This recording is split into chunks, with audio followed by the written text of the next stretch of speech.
Welcome to another Founder Wisdom podcast with Rael Bricker. We're going to talk about speaking mortgages, making billions of dollars of mortgage sale, working underground, 6,000 meters underground or foot. That's pretty deep. Rael worked in the mines.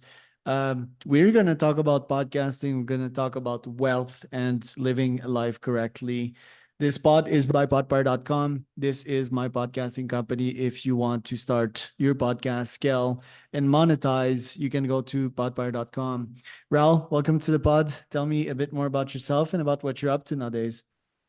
Yeah, good morning, Charles. Well, morning here, evening in your part of the world. I'm a serial entrepreneur. That's primarily my focus.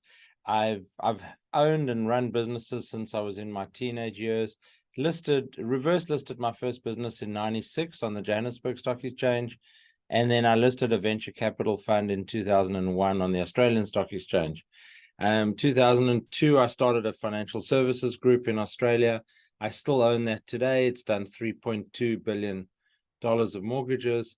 But that was built on the back of me being on stage. So I would do workshops and seminars on retirement finance, planning, buying property, and I've sold over $1 billion from stage. 10 years ago, in fact, almost 11 now, in 2013, had quite a health scare while training for a marathon. I ended up with 2 cardiac stents, and that made me focus on what's important in life. And what was important in life was being on stage and sharing my story. And so I started the transition to being a professional speaker. I'm now a certified speaking professional, one of 1,100 in the world. So quite a unique position to be in. And I talk about leadership, culture, and strategy, and how you can make small incremental changes in your business to have a large impact. And I have a lot of fun. You seem to. Tell me about listing to companies. Why did you decide that the public market were the right option for your companies? Well, okay, so our education business in South Africa grew rapidly from nothing. I mean, we had nothing in 1990.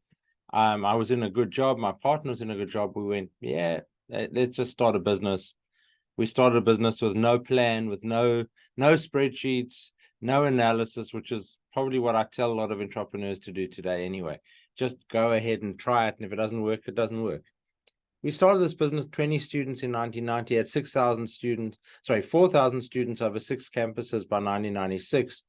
But the political activity in South Africa was so militant, particularly at educational institutions, even as a private tertiary institution, a private university, effectively, we were being targeted by activists. And I just went, it's not the reason I want to be here. I want to educate people. And an opportunity came up to reverse list into a company. And so you take the opportunities when they're presented to you. Could I have generated more growth and made more money? Probably. Was it the right decision for the two of us at the time? Absolutely. So yeah, that was the first one. The second one was I came to Australia after a number of years in venture capital in South Africa, and I was offered a job as investment manager of a fund, and of a small fund, $8 million fund at the time. And with the directors of the fund, and I was made a director, we decided to go to the public market because it was an easier way to raise capital. You had access to capital, which in the venture capital space, you're not only lending out the money or investing the money, you need the money coming in. So I wrote the prospectus, 108 pages, and we listed that company 3 months before the tech crash, which was not a clever time, but it worked. We raised $22 million. We listed on the stock exchange. I have to say the public market is fraught with dangers. It is overregulated, and for a good reason, because it's got to protect the consumer who's invested in those companies. So it's incredibly regulated. It doesn't allow you a lot of the freedoms you have as a private business. And so I must say I've enjoyed the last 20 years in my own businesses again, having the freedom to make decisions without having to count to 1 million shareholders. And what do you like so much about speaking to audiences?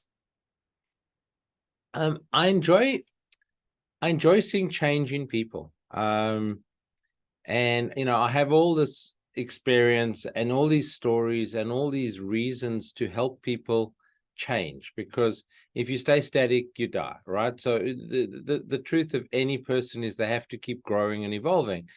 And that's what I mean. I enjoy, obviously, the adrenaline rush of having 500 or 1,000 people in the room, which is fantastic. And you're on stage and you've got 1,000 people looking at you and you're having a lot of fun.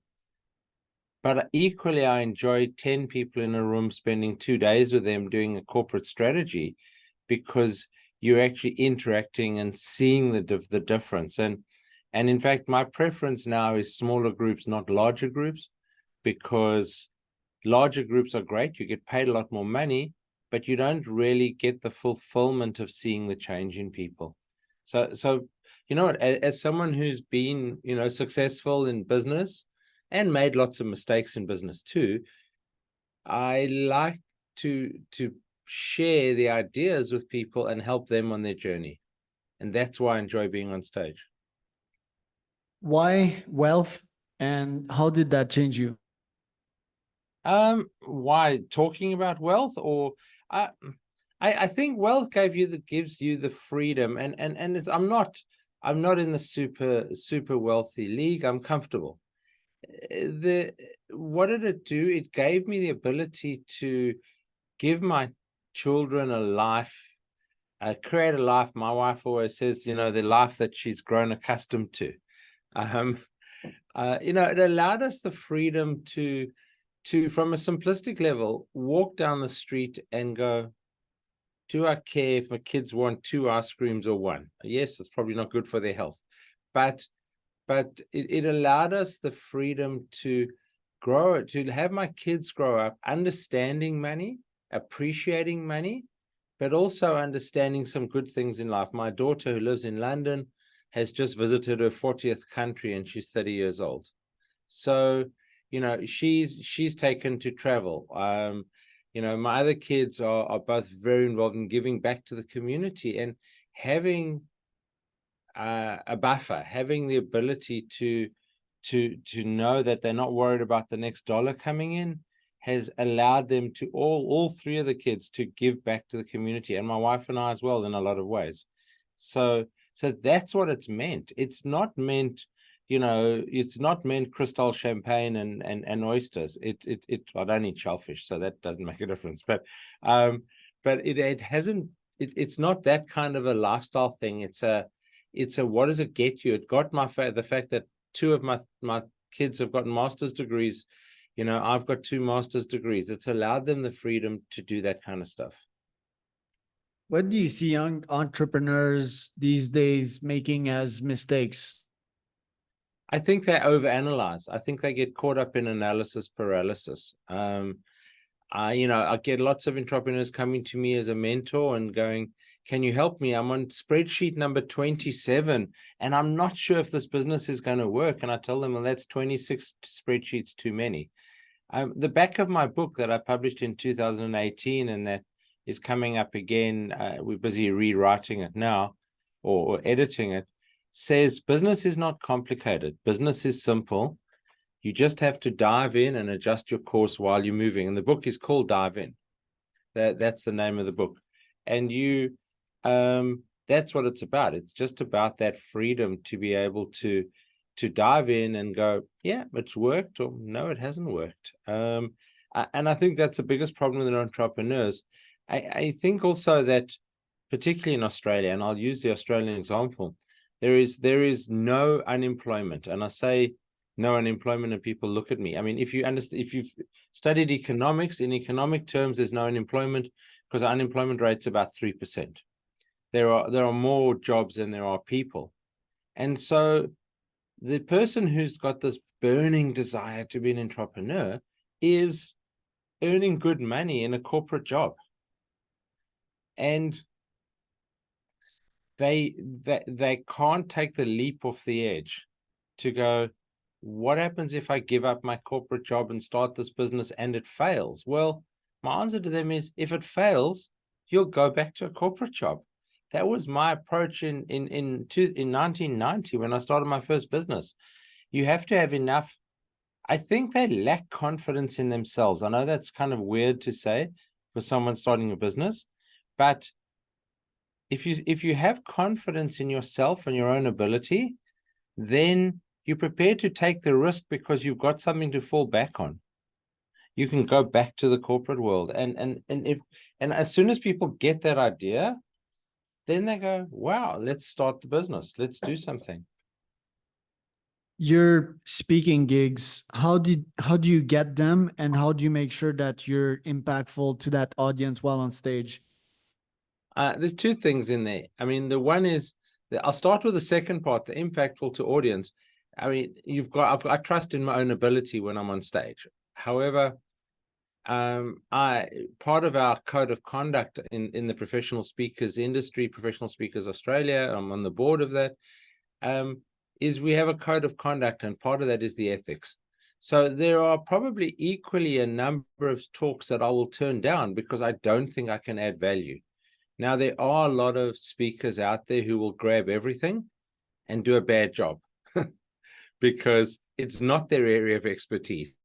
But they'll go, oh, I'm getting paid to do that. I may as well just make it up as I go along. And in fact, I've seen them really stuff that one up. So I really focus on the areas that I can add value. And you know what? I look back when I first started 10 years ago, and I look at how bad I was, but I was still adding value, except I was trying to add too much value. I was trying to give 10 tips in 50 minutes, and you can't do that. Now in a 50-minute talk, I'd be talking about 3 or 4 topics maximum and going into a little bit more detail and living stories where I've lived through those things. That's how you make an impact. The best advice I was given by an acting coach was live the story, don't tell the story. And so that's the kind of, asked, how do I know I'm making an impact? I guess you know from the clapping, from the number of people that download your book afterwards, from the inquiries you get from the people who want to talk to you afterwards. And you just have a good feeling. You come off that stage and you get the feedback from people and you go, yeah, I made a difference in those people's lives. And how do you get these gigs? I've had various speakers as clients, and it was always hard to get them these gigs. How do you do it? It is hard. In fact, I had a strategy session with some speakers yesterday where we were talking about our 2024 plans and outreach. And I know that's your specialist area, using AI tools and outreach and things like that. So yeah, I mean, it is complicated. We were talking about outreach and targeted outreach. I'm a warm bodies. I like warm bodies in a room. And so a lot of what I do is reaching out to people. Obviously, let's start at the beginning. On the computer side, there's obviously tons and tons of conferences around. In my VAs and PAs, look through those lists of conferences, find the ones that are suitable, find out who the right person is, and do a personalized pitch to them. And there's lots of those going out, 100, 150 of those going out every single month. And some are successful and some aren't. We kind of accept that.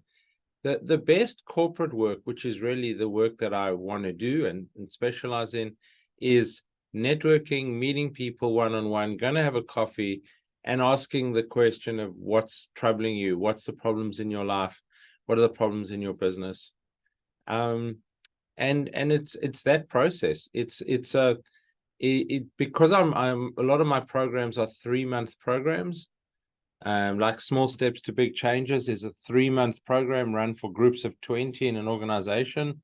There's a long lead time, a 6 to 12-month sales cycle in doing that.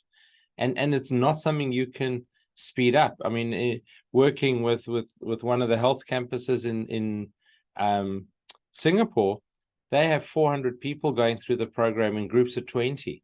But that was a 2-year sales cycle to get that contract. So it's not one-off conference stuff is easier to get, but you're competing a lot more deeply. This is just building relationships. So at the end of the day, that's how I get it, is about one-on-one relationships. I got a call yesterday from someone I was talking to before COVID, 2019, who had booked me to do some speaking in Malaysia. And then COVID came, and obviously no one was traveling and all those other things. And she reached out to me yesterday and said, can we catch up on Thursday for a coffee? Because she's got another few conferences organized in Malaysia this year. Repeat, what was supposed to happen in 2020 is now happening in 2024. That's a 4-year sales cycle. In fact, the 2020 ones were actually 2019. It's almost a 5-year sales cycle. So I'm spoiled as a speaker because I have my financial services group, and that pays the bills when I'm not speaking. So that's a big thing. The podcast, how much of a difference or how different is it from speaking on stage, and what do you hope to accomplish with it? The podcast started during COVID. It started something called the Business Excellence Podcast. And after about 150 episodes, Lindsay Adams and I, who we run the podcast together, we'd got some traction. We'd actually got some speaking gigs out of it. But we actually have a lot of fun just meeting people. I think that's part of it. And at about 150 episodes, we decided to change for season 2. And we changed to something called the Top 5, where we asked our guests to give us the top 5 tips for ... So something in business or life. All right. And we're in the process of writing a book called the Top 200, which is the top 200 tips from the last 70 episodes. I get a lot of people who... I was having coffee the other morning, waiting for my wife at a coffee shop, and a guy came up and said, "You're Rael?" I said, "Yeah." He said, "Oh, I saw your podcast. I was listening to your podcast, and I saw you on stage like 3 years ago, and I'd love to have a catch up with you." So I've never thought I was that recognizable, but yeah. So it's out there. I'm not obsessed with followers on the podcast and YouTube channels. We don't run YouTube at all. We only do the audio on our podcast, traditional podcast. I'm not obsessed with followers in terms of we have about 5,000 or 8,000 downloads a week. So, kind of happy with that. And it's a fun thing, and we meet really cool people. So What are your goals for this year? Because you have the speaking, you have the podcast, you have your life. You told me you play hockey as well. How are you balancing that out and making sure everything's in pure synchronicity? a lot of it has got to do with exercise. I talk about life-work balance. So if I drive from my home to the beach is about 10 minutes. From my office to the beach is 5 minutes. So now that it's summer, I like to, get in the car in the morning, chuck my bike in the back at 5 o'clock in the morning, drive down to the beachfront, go and cycle 50, 60 kilometers along the beach, then go and have a shower, swim in a shower on the beach, and have a coffee at the beach, and I'm at the office by 9 or 9:30. So, that routine of exercising in the morning is a big part of it. I play hockey, yes, and it's the round ball, not the flat puck. It's called field hockey. I play 12 months of the year. I was a state hockey player in my 20s. And what's interesting is everything I do in my life as a speaker is individual. Everything is about me and about me on stage and the impact I'm having on people. When you're part of a team, it's a completely different mindset. And I enjoy the contrast of playing in a team of 11 men and giving of yourself to the betterment of the team, whereas the rest of the day I'm doing everything for the betterment of me and the people around me. So it's a very different approach. It's about going to Pilates once or twice a week. It's about walking my dogs. Walking my dogs is the best time for me to write blogs. I take the dogs out, I put on Otter AI, another AI tool, voice to text, and I download whatever's in my brain. Sometimes it's really weird stuff, but I download it. And then I get to my desk the next day and I've written the next 2 blogs. So, I use my time differently, like walking the dogs, beautiful time in the park, but also just being able to be creative. Well, Rael, thank you for the wisdom you've dropped today. Where can people find out more about you? On railbricker.com is easy, and that's the easiest place to track me down, or LinkedIn. I'm most active on LinkedIn or Facebook, less active on Instagram. And there's a copy of my book for your listeners at railbricker.com/free book. They can download a free copy of Dive In Lessons Learned Since Business School.